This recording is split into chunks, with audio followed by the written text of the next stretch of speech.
In the same year of G.I. Joe's debut in 1964, the toy company Marx rushed to market Stony Smith as competition. But next to Joe, he was just a hunk of plastic. They fared better the following year by going in a different direction and morphing Stony into Johnny West, and continued on with a successful line of Best of the West toys. That takes us to 1966, when Stan Weston enters the story again with his latest creation, Captain Action, at the Ideal Toy Corporation. This was an action figure similar to G.I. Joe and made for direct competition to him, but instead of dressing as a soldier, he would dress as various licensed characters such as Superman, Flash Gordon, Captain America, and the Lone Ranger. The following year he would get an enemy, the villainous Dr. Evil. Captain Action even had his own comic series. And in that year of 1967, G.I. Joe was released by TAKARA in Japan as Combat Joe, and takes with him the idea of comic character costumes from Captain Action, but uses Japanese characters instead, such as Gogeta. In 1972, Combat Joe becomes clear with metallic innards and is renamed Henshin Cyborg. Henshin for transforming because of the costume changes, Cyborg because of his new robotic look. In 1974, Henshin Cyborg shrinks from 12 inches to 8 inches as Shonen Cyborg, and to 3 3/4 inches to become Micro Man. And in 1977, Micro Man would make his way to America to be released by the Mego Corporation as the Micronauts.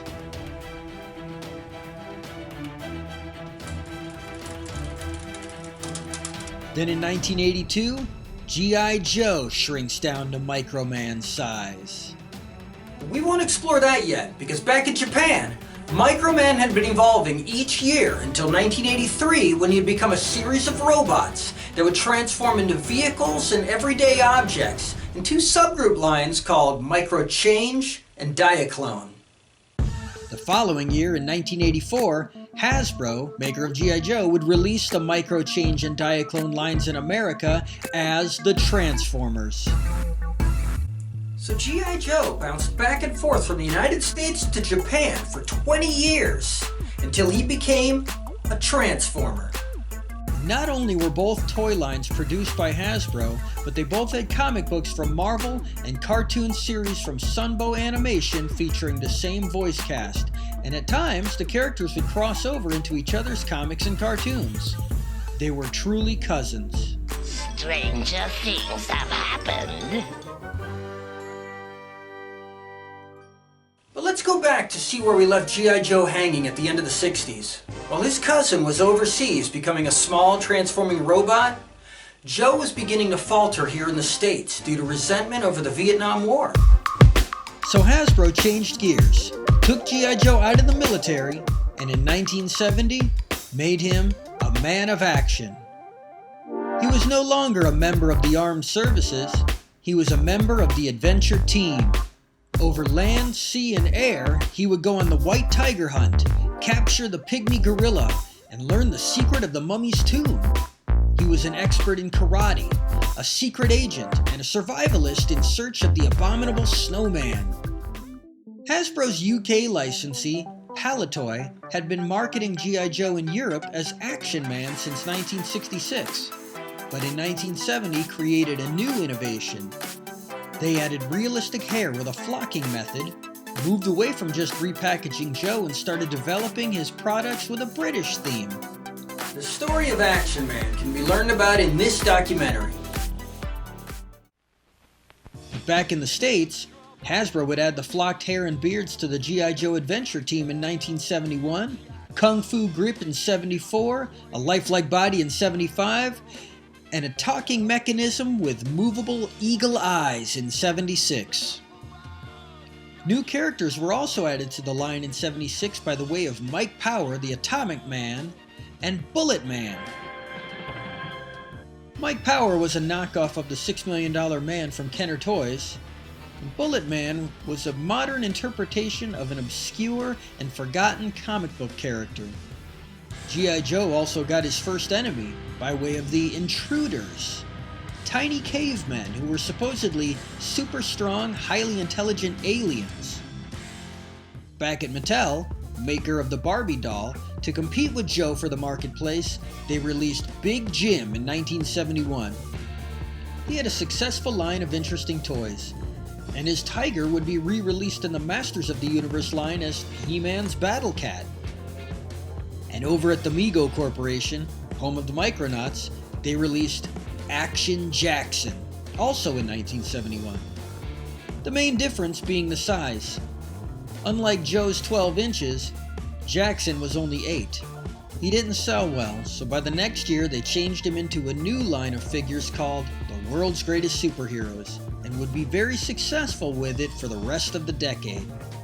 So well, in fact, that plummeting sales of G.I. Joe, coupled with the rising cost of manufacturing a 12-inch plastic toy, spelled the end of the Adventure Team by 1976.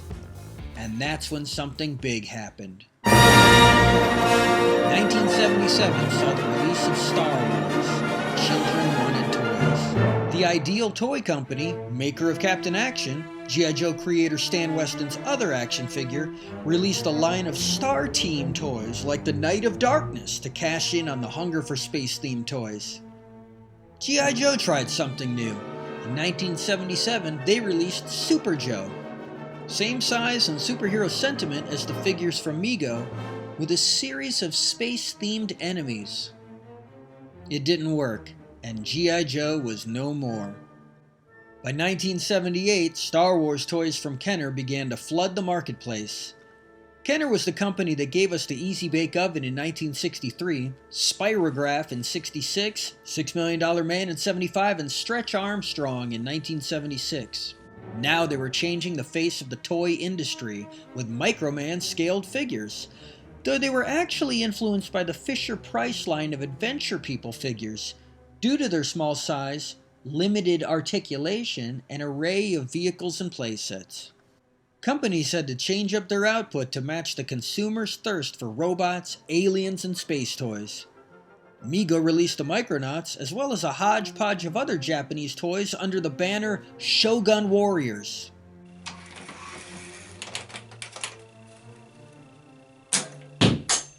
Even Action Man over in the UK, which was still continuing unabated, got a space robot edition when parent company Palitoy licensed Parker Brothers' Rom the Space Knight in 1979 as Action Man's enemy.